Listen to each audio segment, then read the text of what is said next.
everybody. I'm Miss Gates. I'm a school psychologist with CMSD.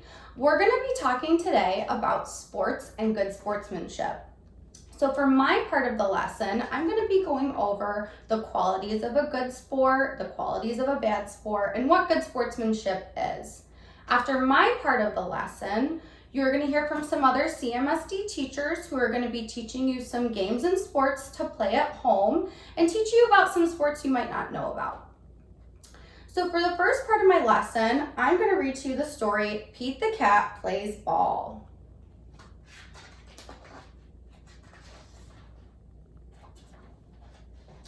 Here comes Pete the cat.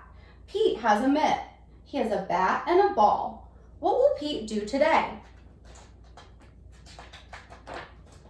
Pete will play baseball. Today is the big game. The Rocks are playing the roles. Pete and his team get set. They play catch. They take turns hitting. It's time to play ball. The Rocks bat first. Pete waits for his turn. Crack! The batter hits the ball. He runs to first base. Way to go, Pete cheers. Batter up, says the umpire. Pete goes up to bat. The pitcher throws the ball. Pete swings the bat. He misses the ball. Strike one. The pitcher pitches again. Pete swings too high. Strike two.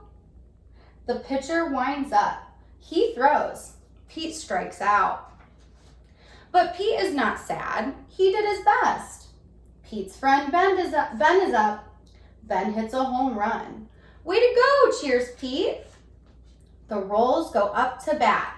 The Rocks go to the field. Crack, here comes a fly ball. I've got it, calls Pete. The ball hits his mitt, but Pete drops it. He is not sad. He did his best. Another hit. This time Pete catches it, but he throws it too far. Pete is up at bat again. He wants to hit the ball. The first pitch is too low. Pete does not swing. Ball one. The next pitch is too high. Pete does not swing. Ball two. The third pitch is inside. The fourth pitch is outside. Pete gets 4 balls. Pete wanted to get a hit, but a walk is cool too. The next batter gets a hit. Pete runs as fast as he can. Pete wants to score, but he is out at home plate. Pete is not sad. He did his best. The game is over. The Rocks win 6-3. Way to go, calls Pete. Good game, the Rocks say. Good game, the Rolls say.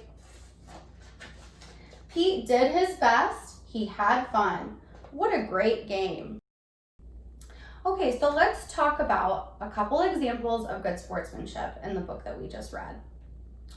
So one of the examples that I can think of is when Pete was up to bat, he struck out because he missed 3 strikes.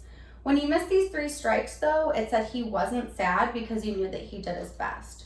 So that's a quality of a good sport. It's showing that he kept a positive attitude. He didn't throw his bat on the ground or yell or get angry or get mad at himself. So that's a quality of a good sport. We want to keep a positive attitude. Another example in the book that shows good sportsmanship was when Pete was cheering his teammate on. His teammate was up to bat and he was cheering him on. That's showing our teammates that we respect them, that we care about them, and that we're paying attention to the game. So that's another example of good sportsmanship that we can show when we're playing a sport. Okay, so for the next part of our lesson, we're going to play a red light, green light game that talks about good sportsmanship and bad sportsmanship. So usually when we play red light, green means go, red means stop. And in this case, green is going to be instances of good sportsmanship and red is going to be instances of bad sportsmanship. So what we're going to do is read some scenarios and decide whether they are a green light or a red light. Okay, our first scenario is your friend follows the rules and plays fair. This is going to be a quality of a good sport. This is going to show good sportsmanship. We want to make sure that we follow the rules and play fair. It doesn't show good sportsmanship if we're cheating, if we're trying to bend the rules, because at the end of the day, we just want to make sure that we're having fun and everybody else that we're playing with is also having fun too. Okay. Next scenario. Your teammate bullies you or others. This is going to be a quality of a bad sport. We want to make sure that we keep a positive attitude when we're playing games or playing sports. We don't want to put each other down, especially our own teammates. We want to keep a positive attitude because that'll show that we respect them, that we have respect for ourselves, and show that we care about them too. Okay, next scenario. Your friend congratulates you when you win a game against them. So this is going to be a good sport quality. I'm thinking of, for this example, playing a board game or playing a card game with a friend or family member. You always want to tell that person, great game, good job, good strategy, things like that. Another example I can think of is if you've ever seen a baseball game, at the end, everybody shakes hands and congratulates each other, gives each other high fives, things like that. Okay, next one. Your teammate puts you down after you make a mistake. So this is gonna go in the red zone. So again, this kind of relates to the congratulating and talking about the bullying. We want to make sure that we keep a positive attitude towards our teammates. We don't want to bring each other down. After a teammate of ours makes a mistake, we can maybe say, hey, you're going to do better next time. Or if you have a tip or a trick for them to show them how they can improve upon that, maybe you could take them aside and show them, something like that. Okay, well, this one. Your friend cheats and tries to win. So this is gonna go in the red zone. Like we talked about up here, we wanna make sure that we play fair and we follow the rules. That way, when we win, we can win fair and square and we can feel very proud of ourselves. It shows that we respect ourselves and respect others. Let's see. Another one is your teammate cheers you and your teammates on. So this kind of, we can tie back to our Pete the Cat story. So if you can remember back in the story, Pete cheers his teammate on when he's up to bat.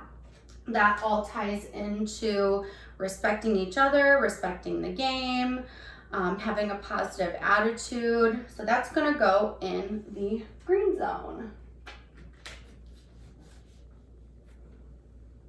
Okay, so I hope you guys enjoyed the lesson on good sportsmanship and the qualities of a good sport.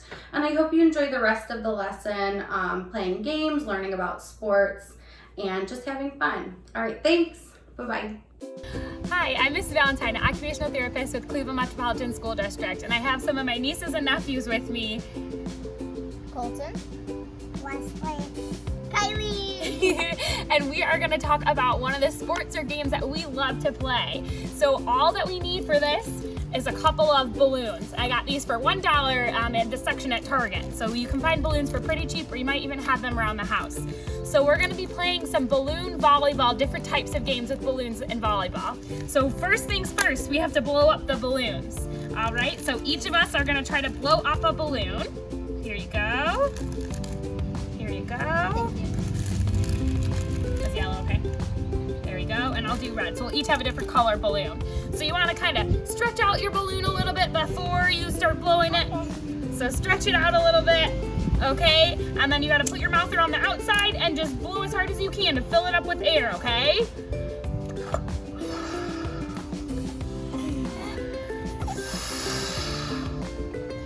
Once you have it blown up, you can just tie it around your fingers. You might need an adult's help to tie it if you don't know how to tie, but that's what I'm here for. That's good. Whenever you're ready to tie it, hand it over. That's good, Wes. All right, I think that's good. Can you tie it or do you want me to? All right, so you kind of wrap it around your two fingers and put the bottom through the middle. It's a little bit tricky. There we go, so hold there. Colton, are you tying it yourself?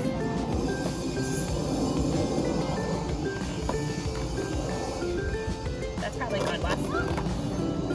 All right, I'm gonna tie Wesley's and then Colton's, and then we'll get started with our game.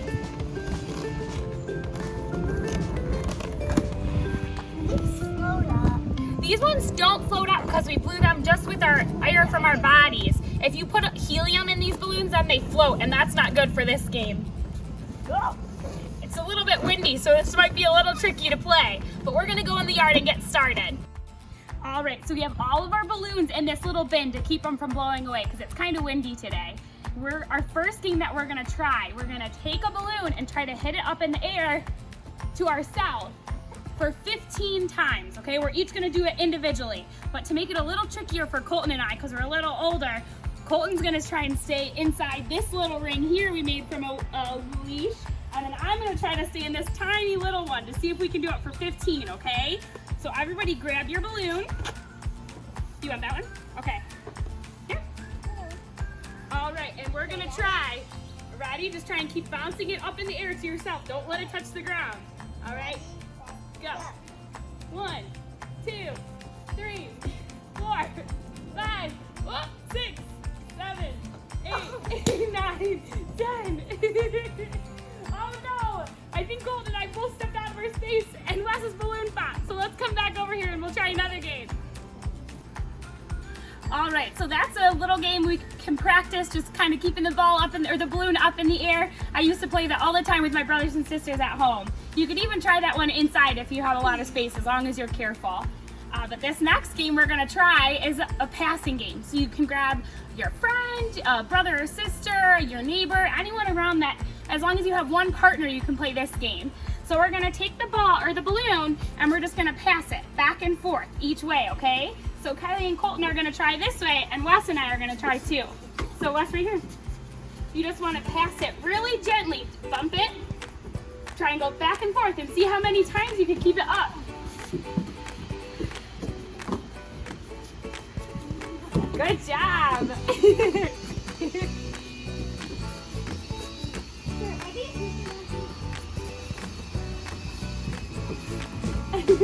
So you can practice passing it back and forth to try and get a little bit more ready for before we play the actual balloon volleyball game.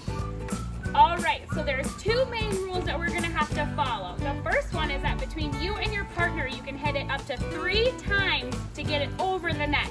So if I bump it once and it doesn't go over, Wes can hit it when I can hit it again, up to 3 times to get it over the net, which we're just using these tables because that's what we had at home.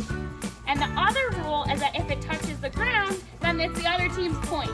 So you don't want to let it touch the ground and you want to get it over the net within 3 hits.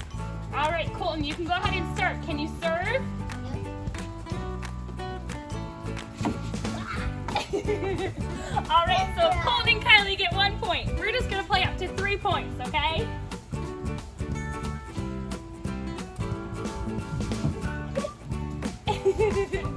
All right, now it's Wes's turn to serve.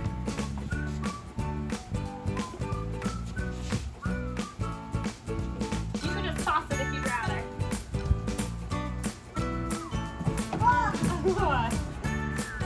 Try again. Here, go on this side. Serve it. Good job. It's an overhand serve. Oh, nice. All right, we're going to keep playing to see who wins. I think we're going to play up to 3 points. One more point and then we're going to win. All right, it'll be a close game. I hope you guys enjoy some balloon volleyball with your family. Hi everyone, my name is Miss Marshall and I'm a physical therapist from the Cleveland Metropolitan School District. This week we're talking about sports And something that I thought would be fun to do at home, since the summer's a little bit different, is creating your own 2020 home Olympic Games. Now this year, Tokyo, Japan, were supposed to host the 2020 Olympics, but they were canceled due to coronavirus. And I thought I could show you some different activities that you can do to have your own Olympics Games at home. Now, there are 339 events in the Olympics, and after the Olympics, there's the Paralympics, which includes athletes with different disabilities competing in a variety of events. And there are 526 events in the Paralympics. I want to go over and show you 4 different events that you can do at home and things that you can do with your friends and family. Okay, for the first event, we're going to do relay races, and to do a relay race, you have to have a baton. So I made my own baton at home by using an empty paper towel roll, and I just spray painted it gold. So when completing a relay race, usually there's 4 people in a relay race, and you pass the baton off to the next person. You have an area where they call the exchange area, where you're passing the baton to the next person. This is a great event too if you're in a wheelchair and you're pushing yourself along and you can pass the baton to the next person.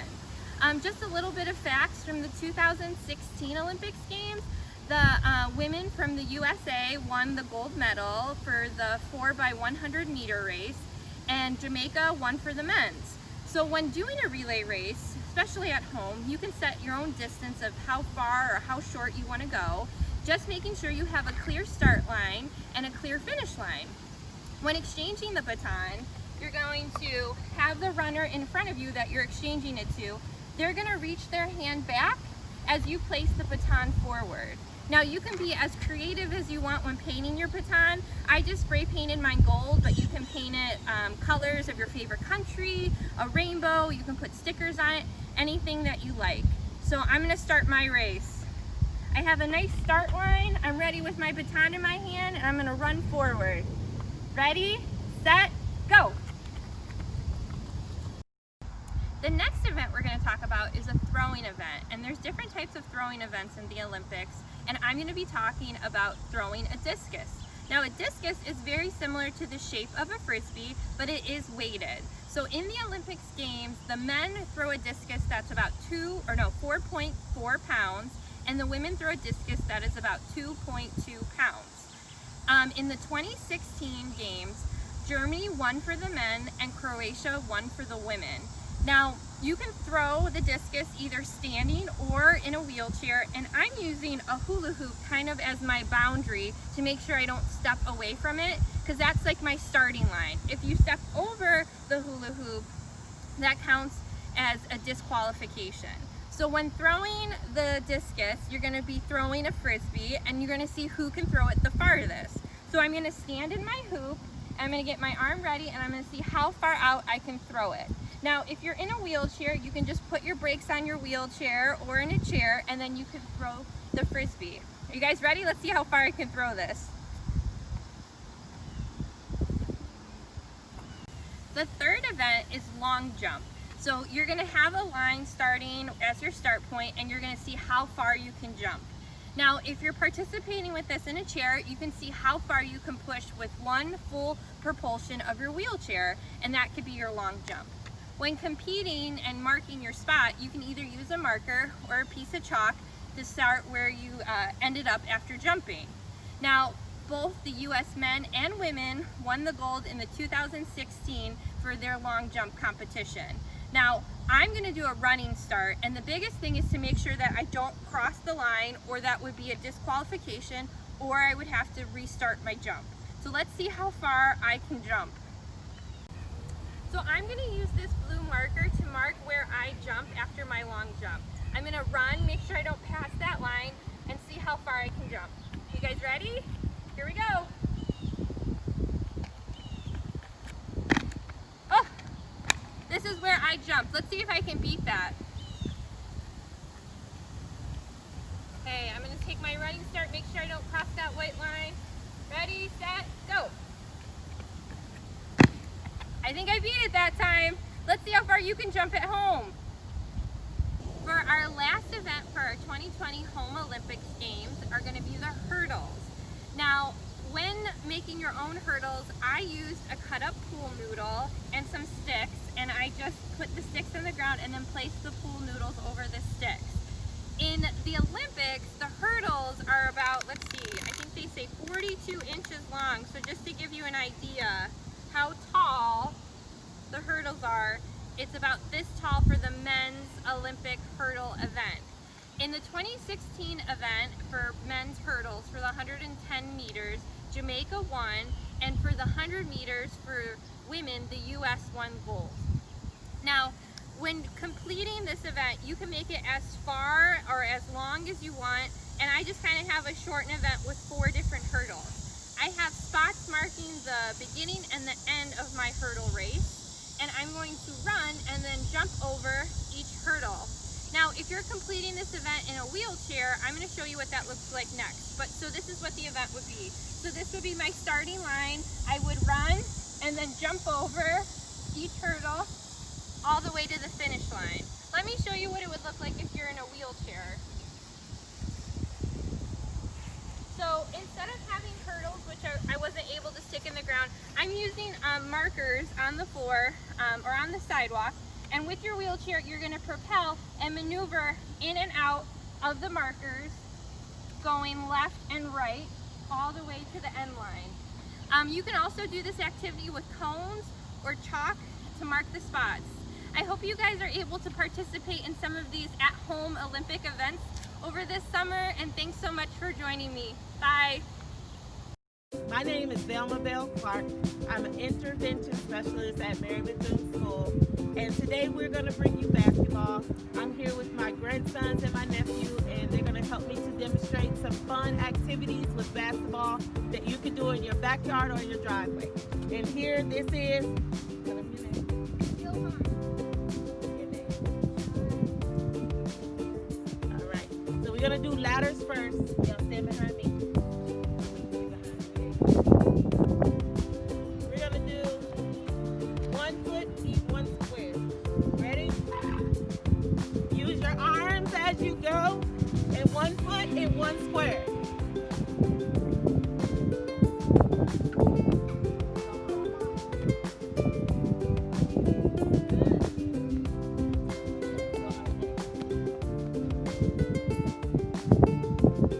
Now we're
practice to do this, the younger you start, the better you'll get. We're gonna go to passing. Okay. So you two gonna pass to each other. You stand over there, Maz. You stand here. We're gonna start with chest passes first. Jamie's gonna chest pass to me. He steps into the pass and looks at the target at the chest. And outreach. All right, you go, boys. Catch it, pass it back.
Every shot won't be perfect.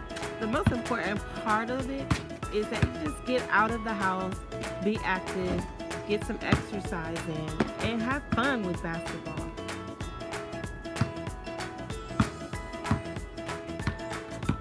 If you have a friend that you can invite a friend over and get a little competitive, that'll get your heart rate up a little bit more, when you're working out with your friends.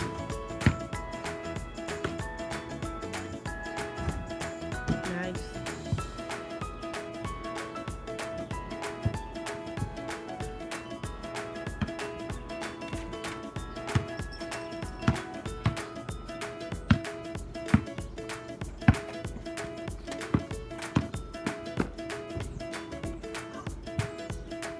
Now he's trying to be a little fancy. Sometimes it's best to just keep it simple.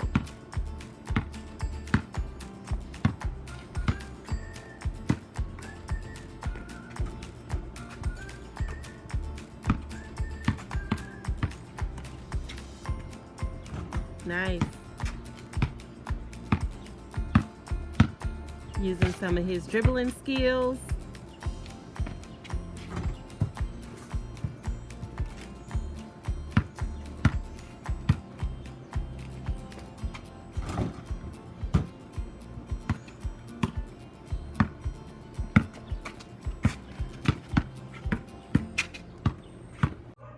I am Jennifer Braun, an intervention specialist at William Rainey Harper, and today my boys and I are going to demonstrate how to make a mini putt-putt course in your home. You could make a putt-putt hole that either goes into the air vent on your floor, or if you don't have that, you can also make one that will sit on top of the floor. To do that, you will need to find some soft balls around your house. I have some different ones to inspire you. My boys are using a squishy golf ball. You will also need some cardboard, so you can find a shoe box, a cereal box, or those wonderful Amazon boxes that keep coming every day, some scissors, some tape, and a cup or a bowl to catch the ball in. So to make the floor vent one, you're going to want to take the vent out of the floor, lay it on a piece of cardboard, and trace it to the size.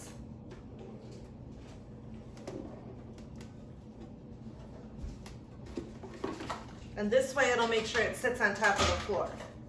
And then you'll cut.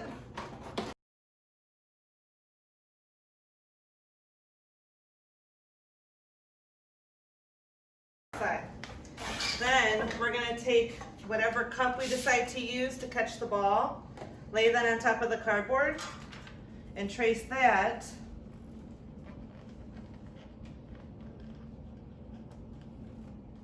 and then you're going to cut that out as well.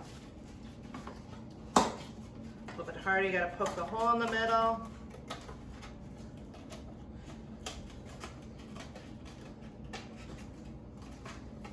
Cut our circle out.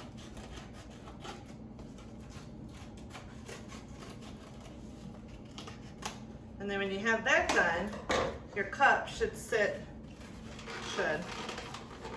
nicely down into the hole. Now you could use tape to hold it into place.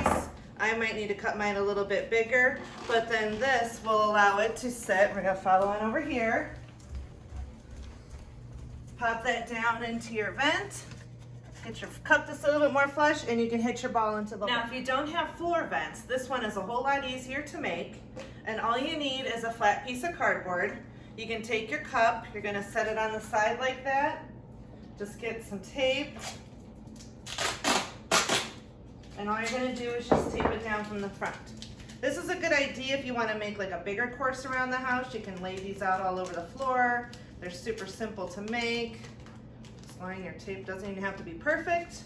And you've got holes to putt-putt around your house. Okay, now we are ready to play. If you have your in-floor ones, go ahead and stick those in the floor. If you have ones you're just gonna set up around the room, you can do that. You're gonna need to start with your golf club and your ball. And I'm gonna demonstrate how you can play with just a broom and a random ball around the house.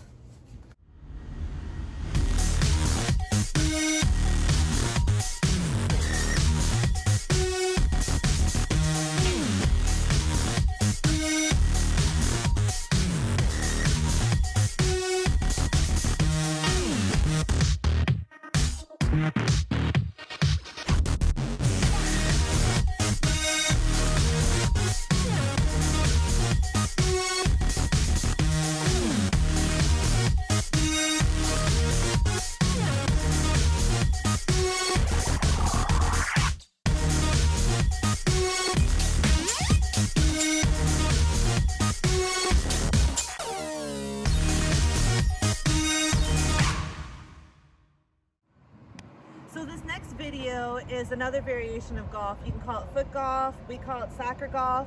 And what you need are some targets laid out around your yard, like a golf course or a mini putt-putt course, and a ball that you can kick. We're using a mini soccer ball. So we've used little archways that we've numbered around the yard, but if you don't have these, you can grab a shoebox, you can grab a soda bottle filled up with water to give it some weight. If you have some flags or cones around your house, you can use those as well.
Thank you for joining us today. I hope we were able to inspire you in some different variations of the game of golf that you can make and play at home.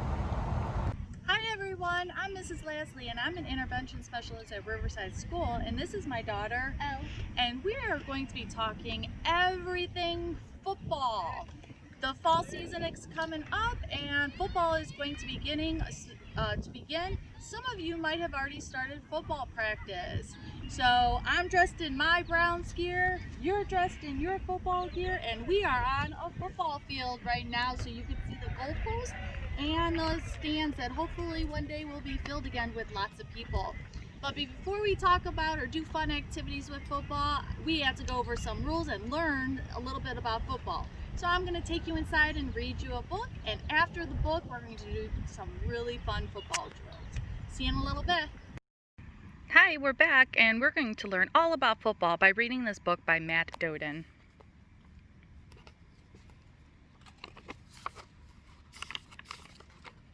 Touchdown! The quarterback throws a long pass. A receiver leaps and grabs the ball. His feet land in the end zone before he falls out of bounds. Touchdown! Long passes are part of what makes football so exciting. History. Football has been around since at least the 1860s. It started out as a mix of soccer and rugby. It looks very different from today's game. The teams played with a round ball. There were no passing plays. A changing game. The game changed in 1878. Former athlete Walter Camp wrote a new rule book. Camp allowed just 11 players per side. He created a line of scrimmage. This line separates the offense from the defense. The forward pass was also invented in the early 1900s. This exciting play helped the sport grow. Scoring points. Football is a clash between offense and defense. The offense tries to score points, getting the ball into the end zone. Kicking the ball through a goalpost is a field goal. The defense can score points too. Tackling a player in his own end zone is a safety. So a touchdown is worth 6 points, a field goal is 3 points, and a safety is 2 points.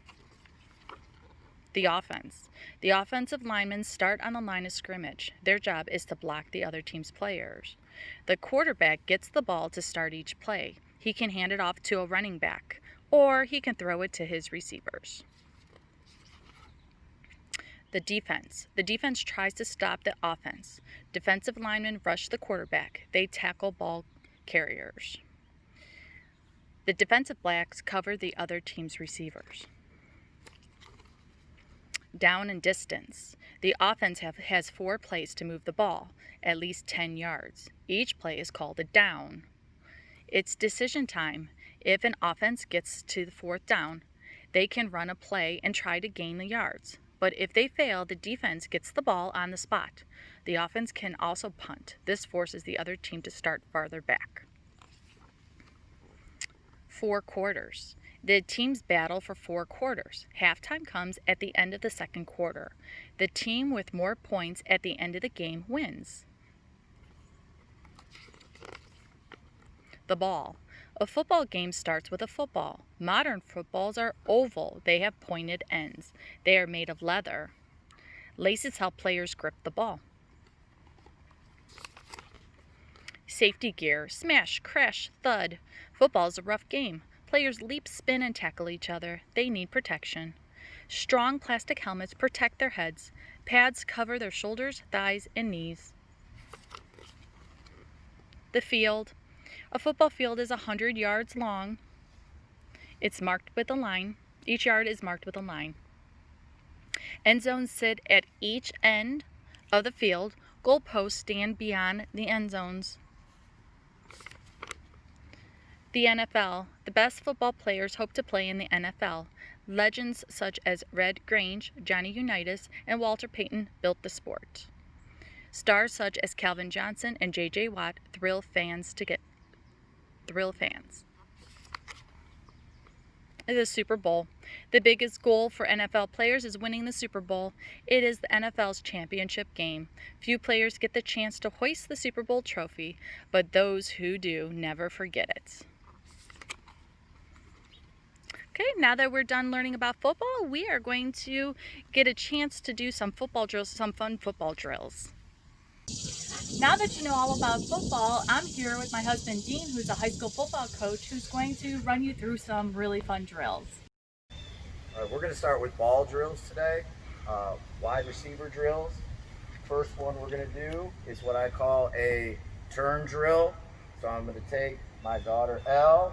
She's going to turn her back to me. I'm going to step back about 5 yards.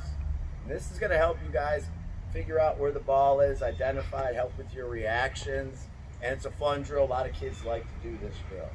So I will say turn. When I say turn, she will turn her body around, try to identify the ball, catch it, and then tuck it away so the defense can't take it away from us.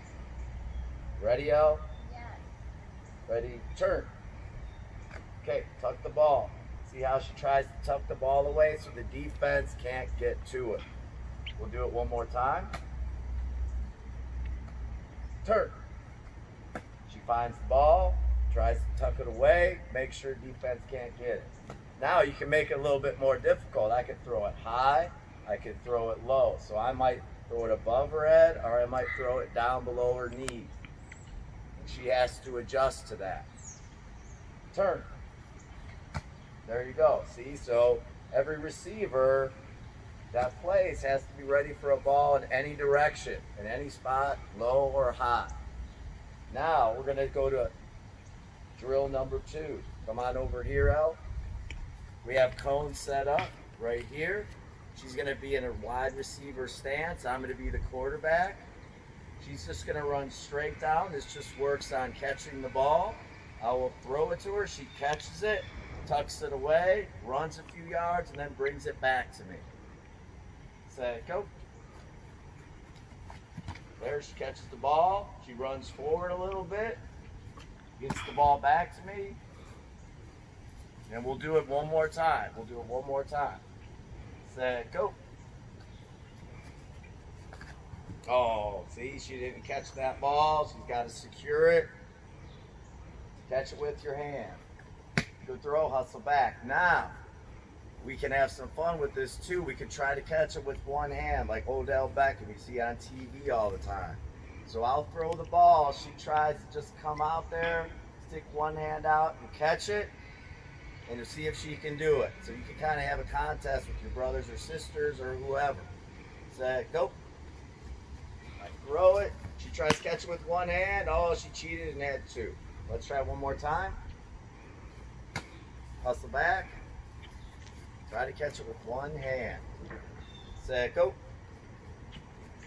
One hand, one hand. Oh, not bad, not bad. Bring it back. Okay. Now we're gonna go to what's called a sideline drill. I'm gonna start right there at the cone. We're gonna pretend this is the out of bounds or sideline. When you see on the football on TV, you'll see all the players standing on the sideline.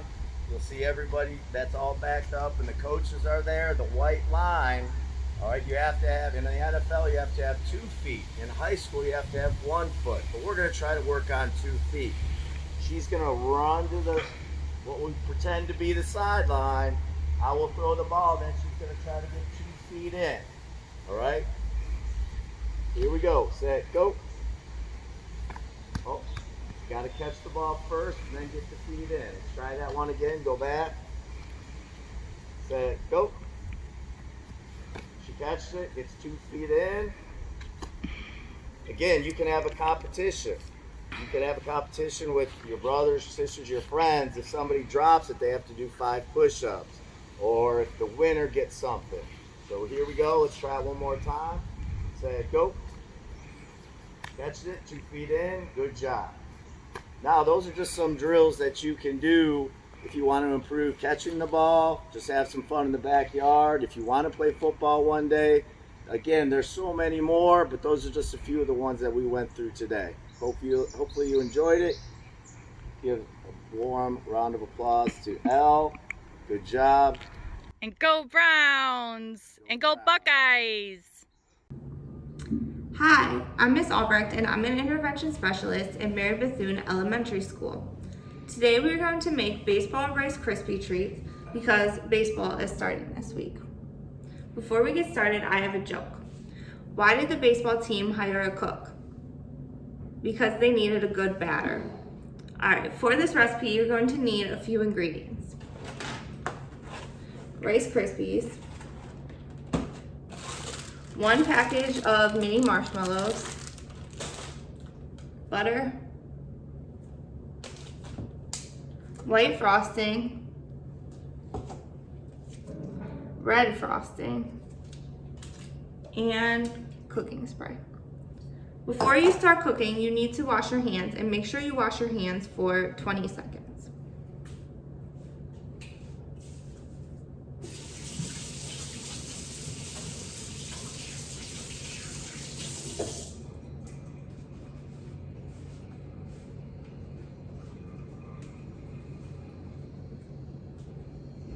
The first thing you're going to do is melt the butter. So you're going to need a large pot.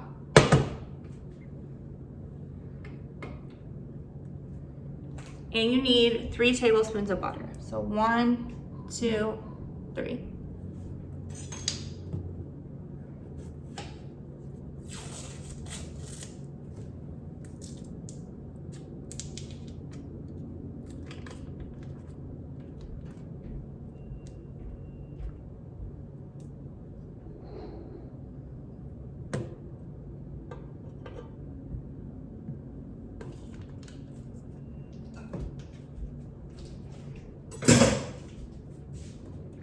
Then you're going to melt your butter.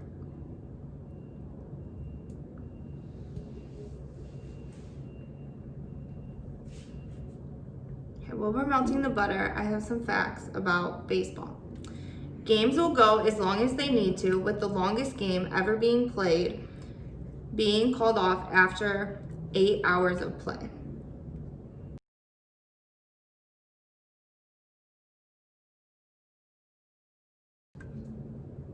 Another fact is there are 90 feet between bases and the distance between the pitcher's mound and home plate is 60 feet.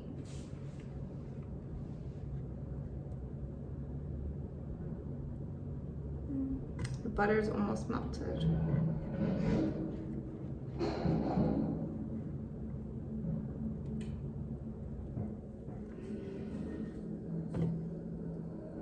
Alright, now that the butter is melted, you are going to add your marshmallows. And you can use the big ones too, but I like to use the mini ones because I think they melt easier.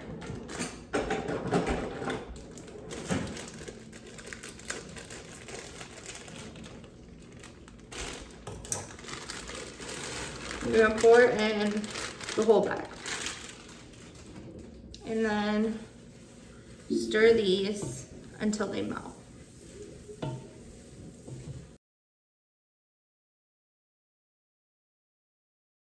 Another fact is the most stolen base in baseball is second base.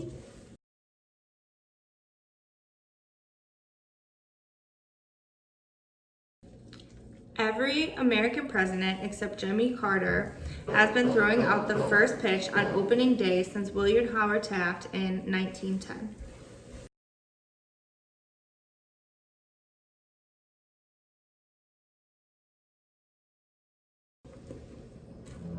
And we're almost there.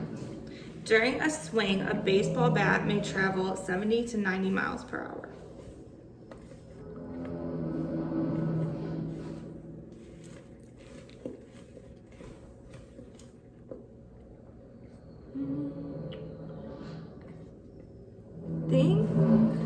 All right, now that they're melted, you're going to turn off your burner and you're going to move them over to the other side.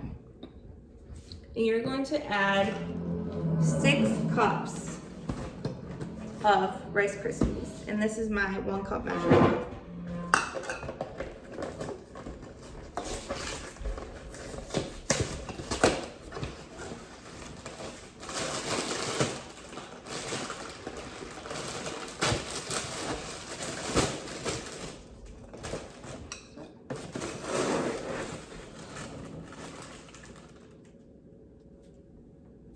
One, 2,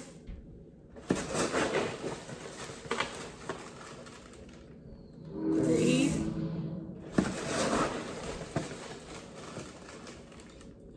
4, 5,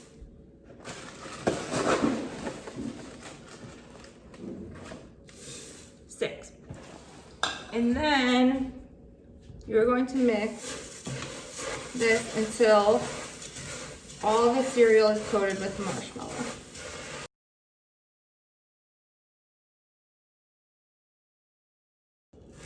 I have some in the bottom that needs to get evenly coated. Okay, now that that's all mixed up, you're going to take a container, and before you put the Rice Krispie treats in, you're going to spray it with cooking spray.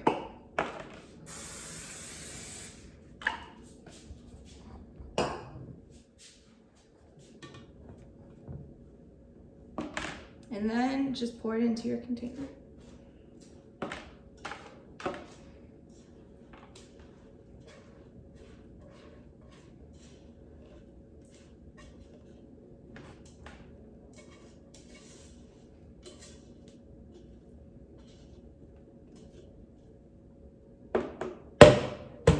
And then you're going to make sure that you spread them out evenly.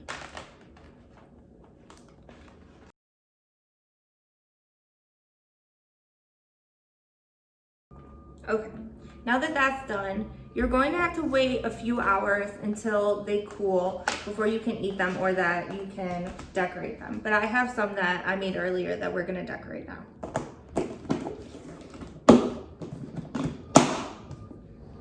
So here are my ones that I made earlier, and we're gonna decorate them to look like a baseball.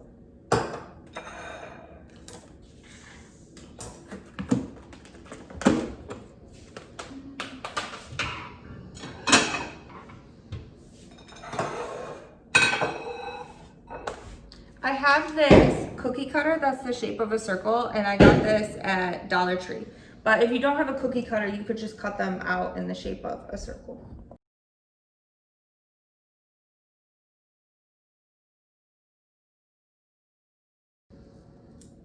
There is my circle Rice Krispie treat. So for the decorations, you're going to need white frosting and red frosting. And I got the squeeze one, so it would be easier to decorate.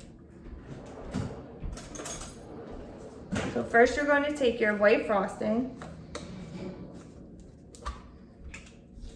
and you're going to frost the top of your Rice Krispie treat.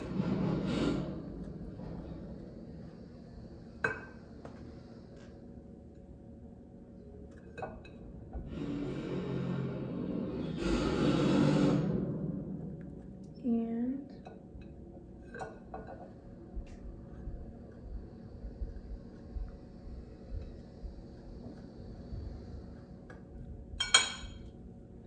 there you go, it'll look like that. And then you're going to take your red frosting and you're going to draw lines to look like a baseball. But you could really make these look like any sports ball that you wanted if you use different color frosting.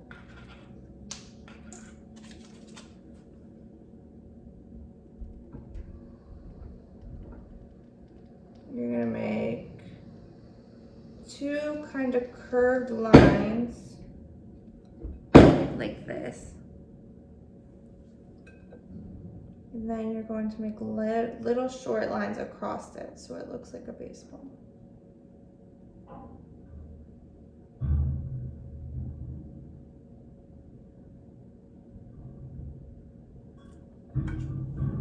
Alright, there's your baseball Rice Krispie treat. I hope that you enjoyed. Before we go, I have one more joke. Why are baseball players so rich? Because they play on diamonds. Alright, thanks for cooking with me today. Bye.